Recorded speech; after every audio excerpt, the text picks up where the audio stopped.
Hi, it's Elle, and I just wanted to quickly touch base with you because often you hear me saying that we are in a global war on humanity, and that it affects our freedom and our sovereignty, basically, is how I see it. And what does that mean, right? And there's other people out there that can really pass what I'm talking about. But I feel like it's really important to be aware so that we can see it.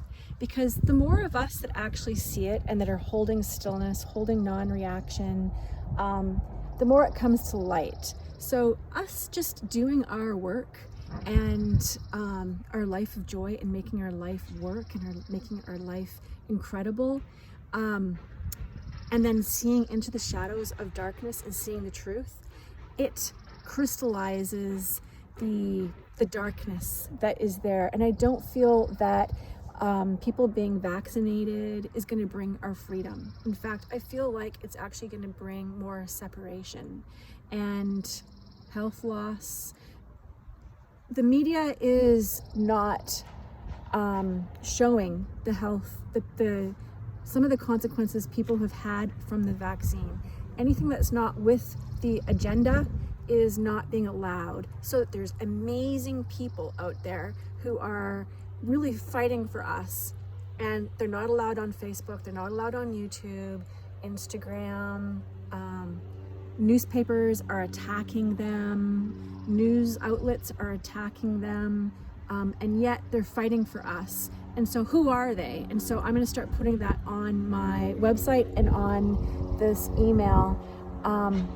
And it's really not about us getting so much involved, unless you really want to.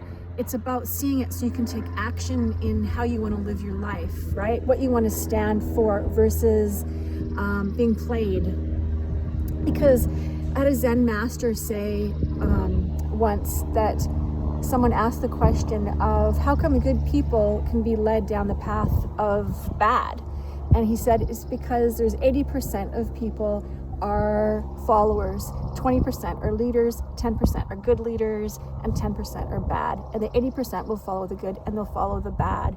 And that's kind of what I see happening. And so it's up for us to keep building our light bodies and stuff so that we aren't following the agenda that I see many are, and to start awakening up to the agenda. And that's all we have to do, is see what's going on in the shadows and not react to it, but just put light on it, right? And the more of us that do it, the more of us that actually see it, it starts to become out of the shadows. It's sort of like mapping a entity. When I go into a house, for example, there'll just be a feeling in the room, but then as I sit and really see it, it starts to be seen. It starts to actually show up. It starts to crystallize. It's just like when you see an entity that some of you have mapped in your bodies. It's sort of blobby and part of you, the ones that I work on, right? And then as we start to map it, it starts to crystallize. It starts to separate. You start to not become that behavior. Well, it's the same thing. It's what you see, and it has to be truth. It can't be what the media wants you to see. We don't see into those shadows then, right? It's the same thing. So that's what I'm talking about. There's a war on humanity for our sovereignty and our freedom. Our health is at stake right now. I feel like the stakes are even bigger now. So that's why I'm kind of stepping up and seeing where I can give. And that's just helping people step out of the reaction, stepping out of the upset, and just building our freaking light bodies, holding the light and not afraid to look into the shadows. And that's all we got to do, and then take action for our life from there. So I hope you enjoy the videos, and let me know, and send me ones that you think really might show what's going on. Thank you.